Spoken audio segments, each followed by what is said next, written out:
Tudo bem, pessoal? Segunda-feira chegou, hein? Início de mais uma semana importante, definição dos semifinalistas da Copa do Brasil e também uma semana importante para a gente analisar muito do calendário do futebol brasileiro, da temporada brasileira ou dos clubes brasileiros a partir de agora. Que tormenta o Flamengo para cima do Goiás, em 6-1 no jogo realizado na manhã deste domingo no estádio do Maracanã. Mais do que a grande apresentação da equipe do Flamengo, foi também a estreia do técnico Jorge Jesus no Maracanã. E que cartão de visitas, hein, senhores? Realmente, e o discurso depois do jogo também, né? O discurso pós-jogo do Jesus dando o entendimento de que já estava percebendo ali o quanto o Flamengo é importante para o seu torcedor, o que ele significa, o significado para o futebol brasileiro, né? O Flamengo é mais do que um time, é uma religião, etc. Algumas frases de efeito que podem fazer com que este grupo do Flamengo e esse trabalho do Jorge Jesus ganhe corpo.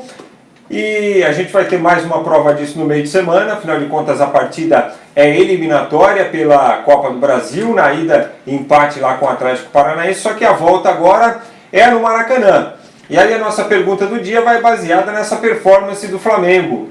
Pelo que demonstrou nessa primeira semana de trabalho com jogos, o Flamengo de Jorge Jesus pode acirrar as disputas dos clubes brasileiros nas competições no restante da temporada? Vamos dizer assim, no Campeonato Brasileiro, por exemplo, o Palmeiras é líder, o Santos é o segundo, mas o Flamengo é terceiro. As três equipes que estão mais à frente ali, né? O Flamengo com 20, o Palmeiras tem 26 e o Santos 23 pontos ganhos. São 6 pontos, 2 rodadas de diferença do primeiro para o terceiro. O quarto colocado, que é o Atlético Mineiro, tem 19, também está se segurando aí. Mas de repente o Flamengo pode acirrar ainda mais essa disputa no Brasileiro por essas primeiras posições. Na Copa do Brasil, além do Flamengo, estão também todos os clubes da Libertadores, exceção feita ao São Paulo, por exemplo, o Grêmio, o próprio Palmeiras. E na Libertadores, estas equipes brasileiras também estão: Flamengo, Palmeiras, Grêmio, Cruzeiro, o próprio Atlético Paranaense. O Flamengo pode acirrar essa disputa ou tornar-se ainda mais candidato a partir de agora, a partir desse trabalho iniciado pelo Jorge Jesus e que já impressionou na primeira disputa no Maracanã? Quero a sua participação, a sua resposta. E é claro, você pode falar também aí do clássico Palmeiras e São Paulo que foi realizado no sábado, dos demais resultados do Campeonato Brasileiro no fim de semana. Lembrando que teremos mais uma partida nesta segunda-feira, a partida do Fluminense contra a equipe do Ceará, o jogo das 8 da noite, que será disputado no estádio do Maracanã, fechando a 10ª rodada. Tudo bem, João Antônio de Carvalho? O que é que achou da rodada do fim de semana e especialmente desse Flamengo, João? Grande abraço, Frank, grande abraço a todos. Acho que é muito cedo ainda, porque a gente colocava já no início do campeonato o Goiás como um time que iria brigar lá embaixo para não cair. Começou bem, começou surpreendendo, ganhou alguns jogos importantes, ficou aí numa posição boa, está em 7º lugar, uma posição boa, ganhou uma gordurinha no início do campeonato, mas o Goiás não é parâmetro. Com todo respeito, o Goiás tem um time que é para tentar fugir de rebaixamento. Essa 7ª colocação é uma colocação enganosa. O Goiás logo ele vai entrar no seu ritmo e vai estar brigando aí para ficar em 12º, 13º, que seria muito bom para um time que retornou para a primeira divisão. Então, claro que é importante pegar um adversário desses que você é muito superior e ganhar e não parar de jogar o tempo todo. Isso é que foi importante no Flamengo. A intensidade que o Flamengo mostrou. E isso claramente é dedo do treinador. Eu torço realmente para que o trabalho do Jesus no Flamengo dê certo, como está dando certo o trabalho do São Paulo. Muita gente fala que foi eliminado da Sul-Americana, mas Sul-Americana também deixa para lá. E foi eliminado do Campeonato Paulista, mas jogando muito, poderia ter chegado à final contra o São Paulo. Então, o São Paulo ele faz um bom trabalho no Santos, o Jorge Jesus já começou, porque eu acho que hoje em dia a gente tem um mundo tão globalizado que se os jogadores vêm para cá de tantos lugares, por que não o treinador também? Sabe, tem que acabar com esse feudo aí dos técnicos nacionais. Porque vindo treinadores renomados de fora, porque não adianta você também tentar fazer trazer um treinador de fora que não tenha tanto nome, ele vai fazer um trabalho. Mas, e até então o Brasil só vinha trabalhando com técnicos da América do Sul. Teve aquele português que veio para cá, para o Cruzeiro, o Paulo Bento, né? Paulo Bento. Mas não deu muito resultado, mas não era um técnico de ponta. E o Jorge é. O Jorge Jesus é um técnico de ponta. Já fez belos trabalhos no futebol europeu. Então, quem sabe não começa Sampaoli, Jesus, daqui a pouquinho, que a gente já comentou aqui, quem sabe um dia não vê um Guardiola? Alguém não arrisca e traz o Guardiola, que já diz que gosta muito do futebol brasileiro. Sabe, que a gente está precisando disso, a gente está precisando de que mexam com alguma coisa, sabe, uma sacudida no futebol brasileiro, para não ficar a mesmice de sempre. Então, eu acho que começou bem. O Flamengo tem um belo elenco, tem ótimos jogadores. O Rafinha foi muito bem no jogo de ontem. O Arrascaeta foi excepcional. É difícil ter uma performance como a dele. 3 gols e 2 assistências, né? Mas temos que esperar mais um pouco. Ainda é muito cedo, o Goiás não é um teste tão definitivo. Vamos ver quarta-feira contra o adversário bem mais qualificado e valendo vaga, o que pode fazer esse Flamengo. Vamos lá então, Luiz Felipe Moura da Rosa, boa tarde. O meu Inter tá muito ruim, esse treinador aí tem que sair o mais rápido possível. E o Vasco, hein? Onde foi falta naquilo? Pergunta ele. Vamos falar daqui a pouquinho. Nós vamos fazer um ping-pong aqui dos jogos da rodada, hein? O Franklin Oliveira, veremos. Com relação à pergunta do dia, né? Se o Flamengo é tudo isso mesmo, ou se, como disse o João, é melhor esperar um pouquinho. O Renan Rigo, pelo bem do futebol brasileiro, tomara que o Flamengo, de fato, acirre a disputa nos campeonatos nacionais e também na Libertadores. É isso aí, Renan. Rogério Silva, Palmeiras, ele é de Carapicuíba. Valeu, Rogério. O Luiz Felipe Moura, eu sou a favor do VAR, só não pode demorar tanto para decidir. Nós que assistimos na TV, a gente vê logo se foi ou não foi. Como eles lá no VAR levam tanto tempo para rever o lance. É que eles têm que rever de todos os lados, tomar a posição que é definitiva, né? Josmar Silva, grande clássico, choque rei, infelicidade do tricolor, Volpe fechou o gol, boa semana a todos. Valeu, Josmar. Carlos Mansur, ganhar do fraco o Goiás é fácil, quero ver ganhar do Timão. Domingo. Você acha que o Timão é forte assim? Márcio Fiuza, óbvio que sim, respondendo a pergunta do dia. E ele coloca aqui as bolinhas, né? Negra e vermelha, porque ele é rubro-negro, obviamente. Luziane Santos, ontem o Love me deixou muito brava e também muito feliz. É o louco, o Love só pode dar felicidade, pô. Osmar Machado, o cara deu um título paulista já esse ano. Fez o gol ontem que estava todo mundo amarrado, pô. Osmar Machado, bom dia. O Grêmio ganhou e já apertou o líder, que só empatou. O Grêmio? O Grêmio está em 10º, com 14 pontos. Você acha que ele apertou o líder? Nossa. É um pouquinho muito aí, hein, Osmar? São 12 pontos de diferença, né? Bom, vamos lá para os jogos da rodada. Vai começando com esse aí do Grêmio, porque teve polêmica. 2-1 contra o Vasco da Gama, o jogo lá em Porto Alegre. O Vasco saiu na frente e tomou a virada. Só que o Vasco fez o segundo gol e esse gol foi invalidado pelo VAR, que marcou uma falta ali do Barbudinho, como é que é o nome dele? O Rossi. Marcou uma falta ali no lance, um braço ali naquela disputa, né? Sei lá. O gol foi anulado e depois o Grêmio virou o jogo. Aí reclamação do Vasco que não acaba mais, João. Eu não marcaria. Eu acho que ele fez o movimento para se livrar da marcação. Não foi um movimento forte, o jogador do Grêmio caiu porque simulou, e hoje em dia tem muito disso também, né, Frank? Hoje em dia, com esse negócio de VAR, a gente já falou isso, que vai ter cara treinando para chutar a bola no braço do adversário, e o que vai ter de cara que de repente deu um encostãozinho no rosto, já vai cair, vai ficar se jogando até o jogo parar. Até o jogo parar, até alguém chegar lá, pô, vamos ver de novo se não foi mesmo. Aí vai ver, o árbitro de repente tem um outro olhar na jogada e acaba fazendo o que fez no jogo de sábado. Eu não daria, eu acho que não foi falta para tanto, o Rossi só puxou o braço para o lado, não foi agressão, ele não puxou o braço para agredir, ele puxou para se defender, para não deixar o jogador do Grêmio, proteção.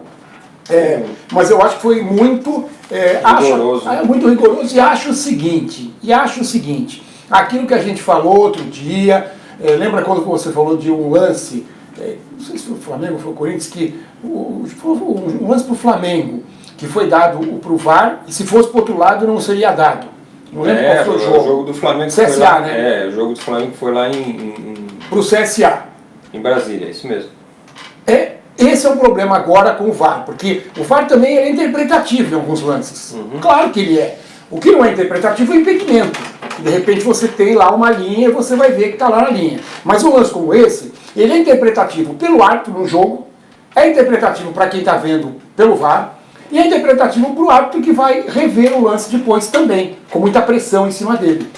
Então, o que eu estou querendo dizer é que essa interpretação, essa segunda interpretação, ela vai muito pela camisa, vai muito pelo estádio e vai muito pelo resultado do jogo.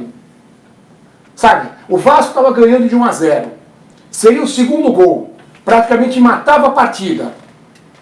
Contra o Grêmio, dentro da arena do Grêmio. Acho que foi falta. Se não vou dar esse gol não, porque senão 2-0 aqui a casa cai. Sabe? Não é? Não estou falando que os árbitros eles erram de propósito, mas na cabeça passa alguma coisa, quando é pro time da casa, quando está 1-0, quando está... Sabe? Tivesse 3-0 pro Grêmio, sabe quando que ele ia anular esse gol do Vasco? Nunca. Nunca, porque o jogo ia estar resolvido. Aí não ia tirar o gol do Vasco. Mas como o jogo não estava resolvido, aí é melhor levar em conta que foi falta realmente para anular o gol. Sabe? É um problema isso, porque se você erra, mesmo que seja para o time da casa, mesmo que seja em relação ao resultado da partida, mesmo que seja para o time grande, no primeiro momento, é interpretação, sabe? Agora você vai lá, olha o lance por diversos ângulos, e de repente depois você ainda erra, isso está me causando muita estranheza. O Josenilson Silva, Timão, por que não goleou o CSA? Pergunta ele aqui. Vamos falar daqui a pouquinho do jogo do Corinthians. Inclusive vamos falar desse assunto aqui, ó, que o Fábio Fernandes Lima pergunta aqui. Bom dia, pessoal. E o pênalti no Corinthians? Vamos falar sobre isso, hein? O Emerson Mendes, bom dia. O que dizer do Flamengo ontem? Esse time do Flamengo ganha alguma coisa esse ano? Ô Emerson, falamos do Flamengo aqui no começo. É o objeto da nossa pergunta do dia. Tailan Douglas colocou o narizinho aqui de cheirinho, hein? Acha que não vai rolar não. O Osmar Machado, o jogo foi sábado e o choro continua. Vasco perdeu, ainda bem que o choro é livre. Ô Osmar, perdeu, mas eu vou falar pra você, 2-0 ali contra o Grêmio naquele momento da partida. Segundo tempo já. E essa anulação aí, o Vasco tem razão de reclamar, velho. Luiz Fernando Moura da Rosa, no lance do gol do Fortaleza contra o Avaí, o primeiro gol, tinha que ser revisto. O Wellington Paulista sobe e empurra o cara, mas ninguém viu. Olha, todas as partidas da Série A tem VAR. E esse jogo aí, 2-0 por Fortaleza contra o Avaí. O Avaí mudou de técnico, mas continua a sua. O Avaí é um time fraco. Fortaleza é superior. O Rogério reclamou de falta de reforços, mas mesmo assim o Fortaleza é superior. Ainda vai jogando em casa. O Avaí não jogou mal, mas o Fortaleza aproveitou. Era esperada essa vitória do Fortaleza que deu uma respiradinha agora também, né? Foi parar em 13º. Quarta vitória do Fortaleza no campeonato. Bom, o Bahia perdeu para o Santos por 1-0, né, também no sábado. Foi um pênalti do Guerra já no finalzinho do jogo e o Sanches bateu, mas só converteu o gol no rebote do goleiro, né? Porque perdiçou também a O primeiro tempo foi fraco, né? Depois o segundo tempo melhorou. Lances de lado a lado. Não dá para falar que foi injusta a vitória do Santos, porque foi legal. O gol foi legal, um gol normal, o Santos também atacou. Mas o que eu quero dizer é o seguinte, se o jogo terminasse empatado, também não seria nenhuma injustiça, claro, porque os dois times jogaram de forma equilibrada e os dois times tiveram chances no segundo tempo. Agora, o que me impressiona é que a gente fala, né? Claro que hoje em dia no futebol falta muita pontaria, a marcação é muito forte, mas o Santos arrisca demais de fora da área. Sabe, o Sampaoli, isso é dedo do técnico. Sabe, a bola às vezes não entra, o chute não sai tão perfeito, mas eu acho que é um ponto importante para o Santos, essa tentativa de chutar de fora da área. Porque é aquilo que a gente fala, se não chutar, a bola não vai entrar. Então você tentando, você tem mais chance de fazer o gol. É isso aí. E o Santos, segundo colocado, 3 pontos sobre o Palmeiras. É um time... Vamos aguardar um pouco mais também, porque o Santos não tem um grande elenco. No ano passado a gente falou muito sobre o São Paulo, que era um líder enganoso, que quando começasse a hora de contusão, de expulsão e tal, ele ia abrir o bico. Vamos esperar um pouquinho mais com o Santos. É que o Santos ele não está disputando outras competições. Então por isso, e como tem muita competição por aí, o Santos tem chance de ter jogadores mais descansados. Então por isso que eu acho que o Santos ainda vai ficar um bom tempo por aí. Aí quem sabe, de repente, dá uma animada, né? É isso aí. O importante para o Santos é que diminuiu para 3, cortou para 3 a diferença para o líder Palmeiras. Gol espírita do Dudu, bom resultado fora de casa, o do Verdão. E os 2 goleiros pegaram muito, informa aqui o Luizinho Machado, a opinião dele, e está correta, vamos falar do clássico já. Osmar Boeri, será que Odair e a direção acertou em botar os reservas contra o Atlético Paranaense? O Internacional, quer ver o Internacional aí no Campeonato Brasileiro? Vem de, são 2 derrotas nos últimos 3 jogos do Brasileirão, né? O Laerte Barbino Júnior, só uma crítica no clássico, o Cuca vai defender o Volpi no gol do Palmeiras colocando a culpa no refletor, me desculpe, já joguei lá, não atrapalha, o goleiro de time grande tem que assumir o erro, ficaria bonito se ele assumisse o erro, opina aqui o Laerte Barbino Júnior, que já jogou lá no Morumbi.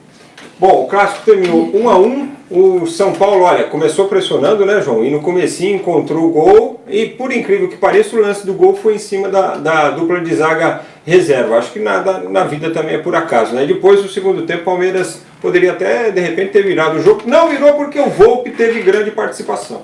O jogo teve 2 tempos absolutamente distintos. No primeiro tempo, o São Paulo foi superior, começou em cima, o Cuca montou muito bem o time do São Paulo, com o Hernanes caindo pela direita, o Tietê pela esquerda, o Pato pela esquerda, o Antony pela direita, e esses jogadores, eles faziam essas triangulações e impediam os avanços dos laterais do Palmeiras.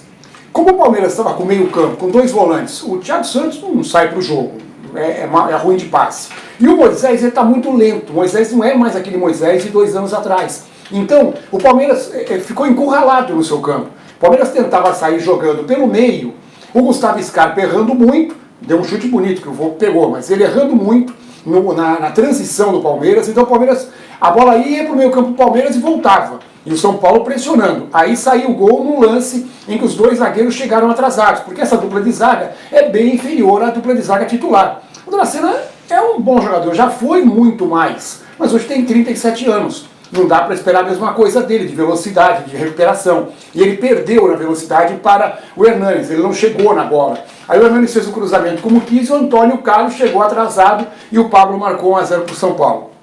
No primeiro tempo a tônica foi exatamente essa. No segundo tempo o Palmeiras acertou um pouco mais a marcação. Fez uma alteração, que não deu resultado nenhum, porque esse Carlos Eduardo realmente é muito ruim, ele continua não jogando absolutamente nada. A única bola que ele teve na cara do gol, ele estava impedido, mesmo assim ele perdeu o gol, sabe? Não dá. O Felipão cisma com ele, porque o Felipão mandou contratar. Não sei nem que o Felipão viu o futebol nele. Como foi o Felipão que mandou contratar, ele insiste com o cara para ver se um dia ele faz um jogo bom. Se um dia ele faz um jogo bom. Mas, sabe, vai ser difícil, Felipão. Me desculpe, mas vai ser difícil. O talento ou você tem ou não tem. E aí, pior ainda, o Felipe Diniz, Pires, eu achava ele melhor até do que o Carlos Eduardo. Mas como não foi o Felipão que de repente pediu para contratar, pediu o Carlos Eduardo, já mandou o cara por empréstimo. Aí no segundo tempo o Palmeiras melhorou. O Palmeiras encurralou o São Paulo. E aí o São Paulo faltou pegada. O São Paulo ficou jogando no contra-ataque, ele não conseguiu jogar no primeiro tempo.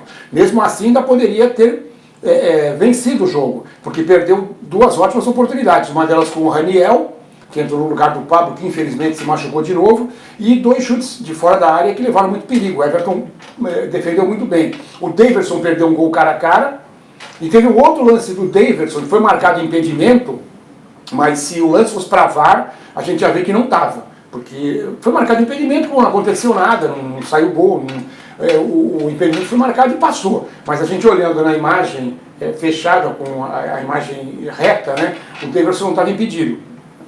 Passou porque não aconteceu nada no lance, né? O Dudu fez o gol, é aquilo que a gente fala, né? Sorte, o time campeão tem que ter sorte também, né? E o Palmeiras teve muita sorte, porque não jogou o suficiente para encurralar o São Paulo. O segundo tempo foi bem melhor, o Volpi fez boas defesas. O resultado acabou sendo justo, né? Porque cada um jogou melhor um tempo. Mas o Palmeiras tem que tomar cuidado com esse time alternativo. O Filipão tem que acertar mais esse time, que senão o Palmeiras vai sofrer muito. Sexto empate do São Paulo no campeonato, acho que são 8 ou 9 partidas agora sem vencer ainda, não só na competição, né, mas nos últimos jogos todos aí. E o São Paulo foi a, deixa eu ver aqui, 15 pontos na tabela de classificação, ou seja, está a 11 do Palmeiras, que é o líder. O São Paulo é o nono colocado, e continua sem vencer clássico também, né? O último acho que foi contra o próprio Palmeiras, não me lembro.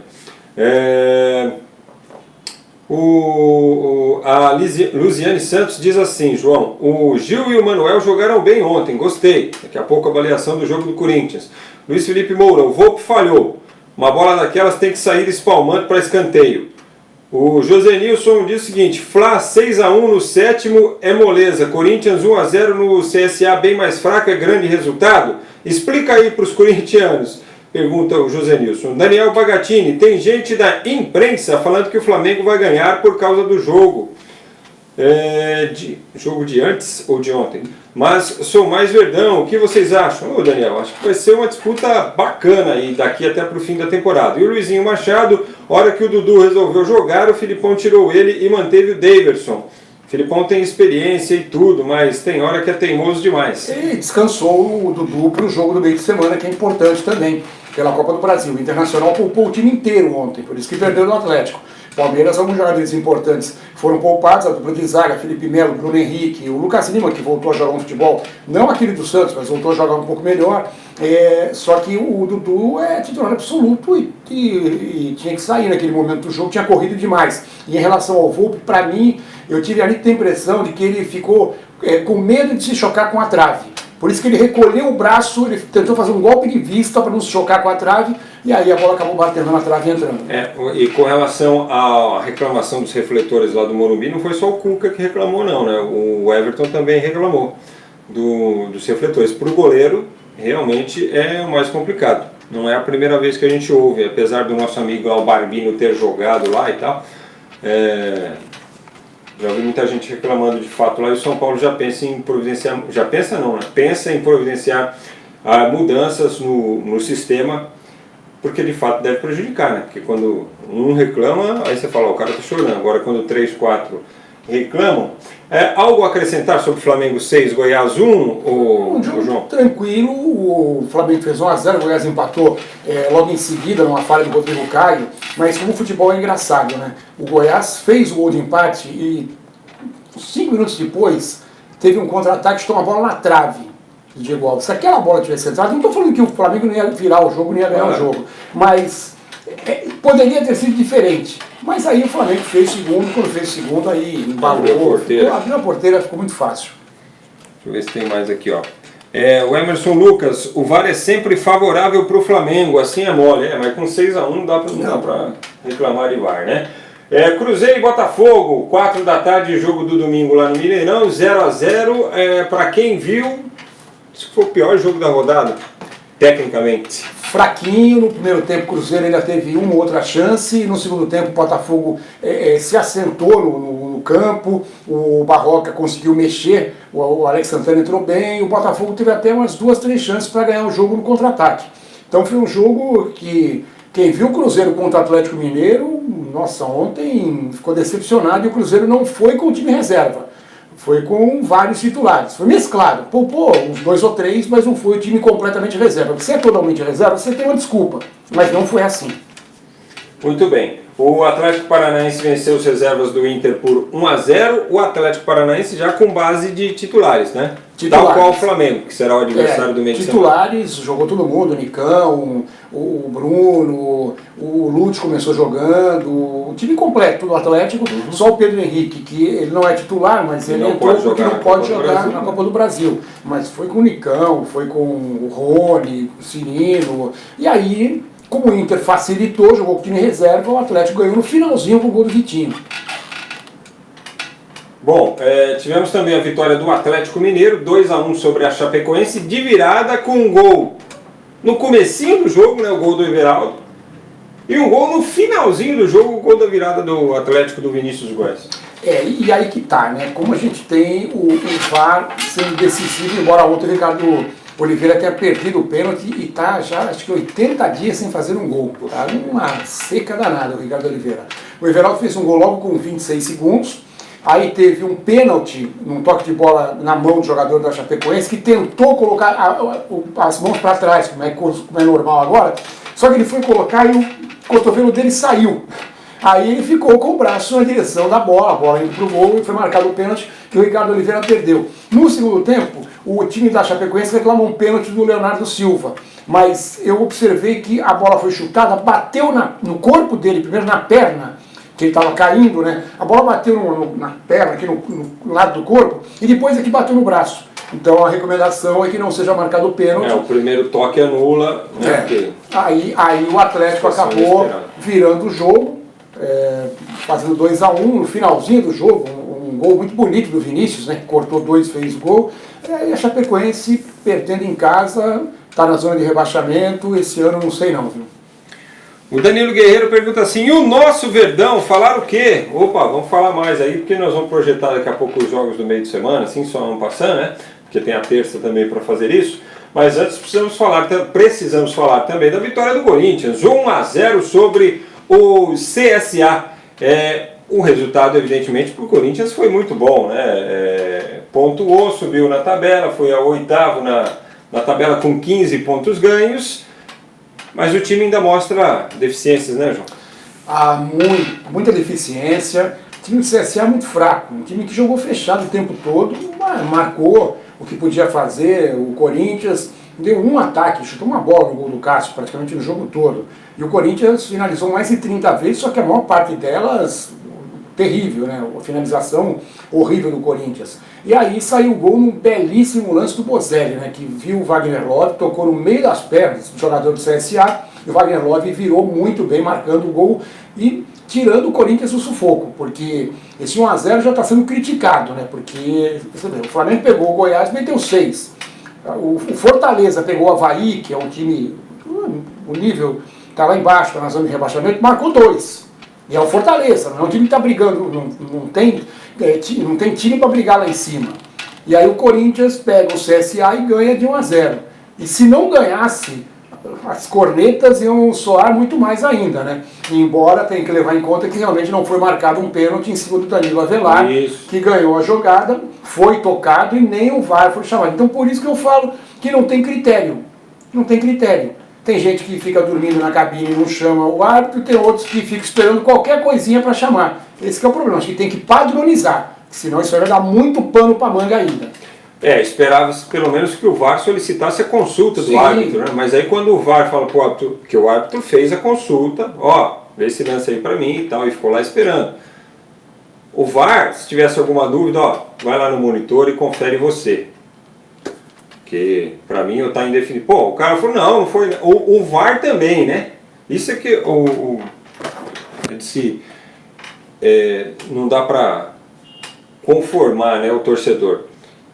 O Luiz Felipe Moura, estou pensando numa quarta de final de Libertadores aqui, River e Olímpia, Boca e Cerro, Palmeiras e Grêmio, Inter e Flamengo, só jogão. É essa mesmo o cruzamento, né, João? Acho que é. Sem dúvida. Libertadores só na outra semana, né? Porque essa semana tem a definição da Copa do Brasil. E hoje, João, tem Fluminense e Ceará, jogo das 8 da noite. O torcedor do Fluminense foi lá dar uma força pro time no último treino. Eu estou criticando o Pedro, né? Que falou que queria sair, queria ir pro Flamengo, né? E o Pedro joga hoje junto com o João Pedro.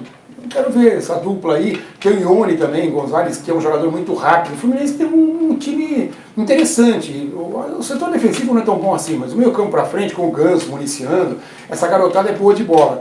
Vamos ver, o Fluminense só que tem que ganhar, né? Não adianta só jogar bonitinho e tudo mais, porque não resolve.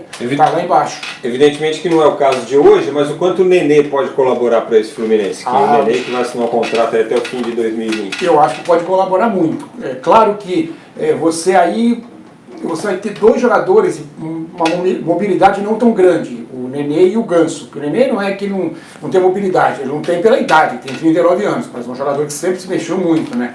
E a ideia é jogar o Nenê mais próximo da área, porque ele finaliza bem, ele enfia bem as bolas, né? Só que para isso, para jogar nessa função, o Ganso ou sai do time ou tem que jogar mais recuado. E aí o Fluminense vai ficar com um bom poder ofensivo, mas um poder de marcação pior, com o Ganso mais atrás. Saída de bola vai melhorar. Então o Fernando Diniz tem que equalizar isso. Ou tem que subir menos os laterais, sabe, colocar um volante bem cão de guarda mesmo, para que o Fluminense possa fluir esse jogo, com o Ganso, o Nenê e os 3 atacantes. Ô João, o Neymar se reapresentou ao PSG, mas futuro indefinido. Indefinido, porque o PSG já sabe que ele não quer ficar lá.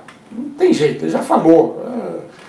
E até ele chegou agora lá com mais uma polêmica, né? Ele falou numa entrevista aqui, num pronunciamento aqui em São Paulo, que o grande momento da carreira dele foi no Barcelona, exatamente contra o PSG, na Champions League. Aquela virada foi o que chamou a atenção do PSG para contratá-lo. Claro, pode até ser, evidente, mas sabe, precisa falar num momento como esse? Sabe? E aí você não vai falar assim, eu acho que será que ele foi meio bobinho? Não foi, ele está forçando, ele sabe o que está fazendo, ele está forçando cada vez mais a saída, ele quer que o torcedor vá lá na porta do PSG forçar o presidente para vender ele para o primeiro clube que estiver interessado, que teoricamente nesse momento poderia ser o Barcelona. Isso, quero ver depois aparecer lá o Sivaspor para chamar fazer dupla com o Robinho, se ele vai achar legal. Então é o que eu estou falando. E quem vai sair do PSG? Não tenho dúvida. Agora, ir para o Barcelona, não sei, o Barcelona está muito dividido também em relação a isso. A torcida está dividida, o clube perdeu o vice-presidente que saiu porque não queria no projeto do Barcelona o Neymar voltando, o torcedor também não quer. Então, não sei se ele vai para lá não, viu? Ele tá arriscando muito, ele está jogando, quando tem jogo de baralho, né, ele está jogando muito alto, ele está blefando demais. Olha aí o Jorge Nascimento. Ih, chegou atrasado, hein? Alegria! A Ferrari tá voando, perdeu o freio ontem. Só não pode bater no guarda-reio. O Bruno Oliveira, aquele abraço do México, grande Brunão lá em Querétaro, né? O Bruno, valeu, grande abraço aí. Ô João, tem destaque olímpico? Olha, a Liga das Nações masculina, sábado à noite, um jogão Brasil e Estados Unidos. O Brasil chegou a estar perdendo o primeiro set, virou 2-1. A seleção americana empatou e no tie-break o Brasil perdeu o jogo. O time americano é muito bom também, tem o Anderson, tem o Christensen. E o time do Brasil aí acabou sentindo. Na decisão do terceiro lugar ontem com a Polônia, perderam 3-0. Mas aí já foi, outra vez. Parece que o Brasil não encaixa o jogo contra a Polônia. Contra os Estados Unidos foi bem. Eu vislumbro um grande futuro para essa seleção para a próxima Olimpíada, só que tem que consertar uma coisa, meio de rede. Os centrais do Brasil, foram o Isaac e o Lucão, ainda tem um problema. O Brasil passou praticamente sem bloquear uma grande parte do jogo. Os 3 ponteiros, o Leal, o Wallace e também o Lucarelli, os 3 eles são feras. Então, sabe, o Brasil vai ter muita alternativa de jogo pelas pontas, mas tem que melhorar o meio para a Olimpíada. E em tempo, a seleção americana, mesmo em casa, perdeu para a Rússia 3-1. A Rússia foi a campeã da Liga das Nações. Bicampeã. No tênis de mesa, no Aberto Austrália, o Caldeirão, a gente falou sexta-feira que ele ia jogar contra o chinês, o Xu Xin. Acabou fazendo um grande jogo, mas perdeu por 4-2 e saiu nas quartas de final. Mas está num ótimo caminho o Calderano, não dá para também subir para primeiro do ranking assim. Ele está galgando os degraus, está em oitavo, já chegou acho que em sexto, está indo bem o Calderano. No judô, Grand Prix de Budapeste, a Mayra Guiar, ela foi ouro em cima da Ryuka Sato e voltou a liderar o ranking de seu peso. É um grande ponto para ela, agora que nós teremos Jogos Pan-Americanos. A Rafaela Silva também foi ouro, a Kathleen Quadros e o João Macedo foram prata. E no Mundial de Esportes Aquáticos em Gwangju, na Coreia do Sul, o Brasil está disputando em todas as modalidades e teve um resultado histórico. Não é nada excepcional, mas histórico. Pela primeira vez o Brasil classificou uma dupla nos saltos ornamentais para a final da plataforma sincronizada a 10 metros. O Cauã Pereira e o Isaac Filho ficaram em 11º na classificação, garantiram vaga entre os 12, mas aí na final ficaram em 12º. Mesmo assim, valeu pela classificação, que foi inédita. Ô João, responde para o Bruno aqui, ó, o que é que você achou da contratação do Griezmann pelo Barcelona?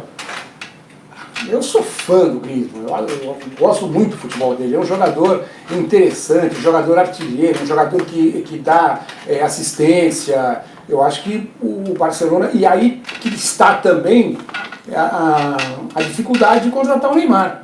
Como é que vai fazer um time com o Sanches, com o Messi, Griezmann e Neymar? Sabe? Quem vai marcar lá atrás? Sabe? Quem vai correr? Porque o Griezmann é um baita jogador no meio campo pra frente. O Messi também. O Suárez é atacante de área, ele fica lá, ele sai também para abrir espaço, mas ele sai. Então eu não sei não, eu volto a falar, o Neymar está mexendo com fogo. E pode não terminar muito bem para ele não. Muito bem. Um abraço também para o Raul Gomes, que diz que o Flamengo amassou o Goiás e que agora o foco é total na Copa do Brasil, na classificação para as semifinais. Valeu, Raul. Obrigado pela mensagem aqui também. Estamos chegando ao final da nossa live desta segunda-feira. Amanhã, terça, a gente já começa a projetar os confrontos da Copa do Brasil. Tem jogos na quarta e na quinta. O Atlético talvez com a missão mais impossível aí da temporada até o momento, né? Inverter aquela vantagem de 3-0 com todo o problema do Adilson que teve depois, né? O volante que um dia depois anunciou aposentadoria por conta de uma cardiomiopatia. Teve que parar aos 32 anos o Adilson, né? Só para ilustrar, ele tem o mesmo problema que tinha no coração o Serginho, aquele zagueiro e volante do São Caetano. Ele era... jogava em várias funções ali, né? O Serginho, mas basicamente era zagueiro, jogava de volante, quando se necessário jogava de lateral também. O Serginho morreu numa partida contra o São Paulo, aqui no estádio do Morumbi, em 2004, né? Durante o jogo e foi por causa desse problema aí que foi detectado. O Serginho sabia naquela oportunidade, os médicos já haviam relatado para ele e já haviam sugerido também que ele parasse. Ele tinha decidido que ia fazer mais alguns jogos, terminar aquela temporada para tentar reorganizar a vida, mas infelizmente o problema não deixou, né? Então é uma coisa séria, de fato, grave, e por isso o Adilson, de apenas 32 anos, também teve que deixar o futebol por causa desse problema, né, João? E aí o Atlético teve mais esse baque, né? Vai ter que correr muito atrás, eu acho difícil. Apesar de que o Atlético tem aquele lado de eu acredito, né? Mas dessa vez 3-0 num clássico, acho muito complicado. É isso aí, pessoal. Gostou da live? Deixa um like aí pra gente, uma curtidinha maneira. Não se esqueça de compartilhar a live sempre com as suas redes sociais, tá bom? Pra dar aquela moral, aquela força pra gente. Siga o Terceiro Tempo nas redes sociais, tá aí embaixo aqui, ó. @Terceiro Tempo. O nosso canal no YouTube é o Terceiro Tempo TV, para você se inscrever, acionar o sininho lá também para receber as notificações. Todo dia tem muita coisa entrando lá no nosso canal, beleza? Nosso canal lá no YouTube. E o Milton nas redes sociais é Milton Neves, o canal dele Milton Neves Oficial. Valeu, pessoal. Até amanhã. Salve, salve. Tchau, valeu.